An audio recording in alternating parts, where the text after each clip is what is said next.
What's up, everybody? Cash Sirois, the Collectible Network. This is Unpacking, our interview show, and we've got Brenton Demko from Phygicards here with us at the Industry Summit in Vegas. Welcome. Thank you for being part of the Collectible Network, man. Thanks for having me. Absolutely, dude. You were somebody that I didn't know anything about walking in these doors, and that's exactly what coming to a summit like this is about. And my buddy Tone is sitting there talking to you, and I'm just kind of busy doing something else, and all of a sudden my attention just snaps in as I hear what you're doing, and I'm fascinated. What's your story with how you started Phygicards, and is that the big name for the NFT card hybrid that you've created, or what? I'm a layman, so lay it on me. Okay, yeah, that is the term I guess I'm going with. I've been in this industry in a previous life. I worked at Upper Deck.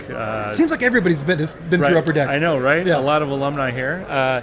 But that was 18, 19 years ago, and I was away from the industry for that long. I was in commercial real estate working with my family. That ended in the fall, and so I was looking for what I want to do when I grow up. Right. Yeah. And so I'd seen the Gronkowski NFTs in March. Yep. And had no idea what an NFT was. And so started researching. I was like, wait a minute, they're trying to make these look like trading cards. That's what I used to do. Yeah. Like, I can figure this out. Or if I can't, I have friends that can help me figure it out. Yeah.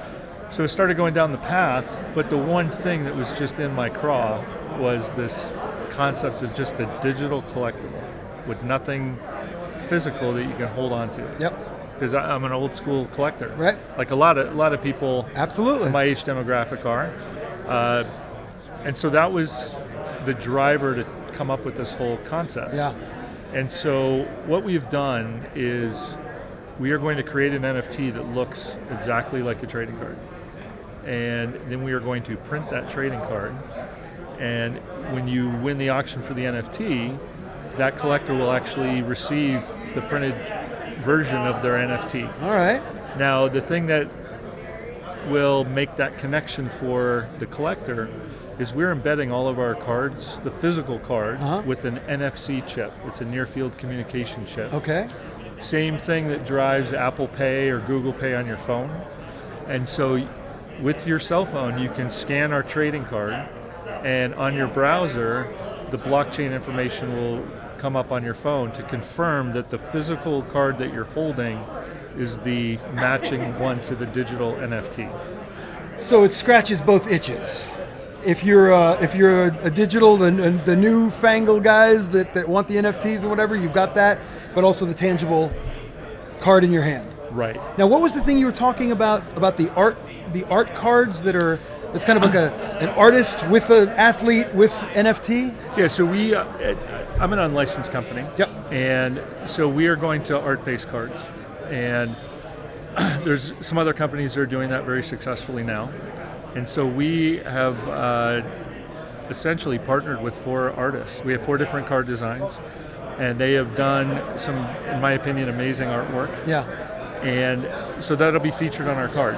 And, because that's also one of the, I think, bigger trends in the NFT space is more of an art-based collectible.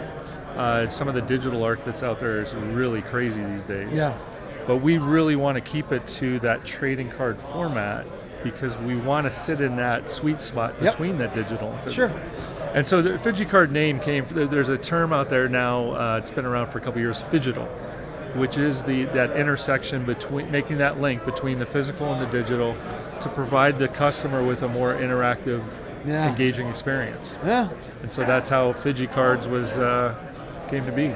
So you're starting with hockey and then going from there? I am. We're quick caveat with this. The first player that we're featuring is actually my son. He plays goal. He's the goalie for the Vancouver Canucks. Okay. So pretty easy to get that guy under contract with us. Genius. Yeah, and the approval process on some of the things went a little smoother. Or I just pulled the dad card and got it. Here's how this is going to go. Yeah, exactly right. It's our proof of concept. Yep. This is a new venture for me, and as soon as we launch the product and have a successful sell-through, then I do have a book of business because Thatcher's agent is, agreed to allow us to work with some of the other athletes that he reps. Very cool. And I also have some connections with some players in the industry through Thatch's youth hockey days and coming up through juniors in college, and there's been a couple teammates at Thatch that has seen some art samples and said, hey, you know, what's going on? So I'm confident that we can grow, you know, relatively quickly. It's not going to be gangbusters or anything, but I'm excited. We're looking to launch in about 3 to 4 weeks, hopefully. Cool. I'm glad. That's why I wanted to talk to you, because it's before the actual launch, which I'm excited about. Yeah, well, because we're doing the second component to this that is not NFT based is we have a identical version of the physical card, but it just has a different foil finish to it. And we're selling those as individual trading cards. It does have the NFC chip on there. And so when you scan just the trading card, non-NFT card, it'll take you to a web page that has more information about the athlete, the artist. These cards commemorate some of the accomplishments Thatch had in the playoffs against the Vegas Knights a couple years ago. Very cool. So it'll talk more about that record that he set, or some social media things that happened during that time, to just get some artist information, just to make it a little bit more of an interactive standalone card. And so, and again, so those are in production as well. And so, you know, we're looking to launch again for both the NFTs and the trading cards in about 3 to 4 weeks. And we'll see how it fleshes out and go from there. Anybody interested in finding out more, how do they hook up with you? You can, our website is Phygicards, it's PHYGICARDS.io. Holy crud, does that roll off the tongue? Phygicards.io, right? We'll put it on a graphic. Yeah, there. And I think the best email would just be info@phygicards.io. Cool. Our website should go live maybe another week or so. It's ready to go, but I didn't want to turn it on too soon before our launch. Yeah. And so, yeah, we'll be doing a lot of marketing and some promotions here coming up as we get close to the launch. Excited. I'm hoping that for us old school collectors, that maybe we can get a little bit of a nudge to get into the digital a little bit. Yep. And maybe for those people that have been heavily into crypto over the past couple of years, maybe they can recognize the value and the fun of the physical collecting, and we can create that bridge and create a new little niche. That's cool, man. Brenton Demko, cool cat, cool idea. Thanks for coming on the Collectible Really Network. appreciate you having me, Cash. Thanks, man.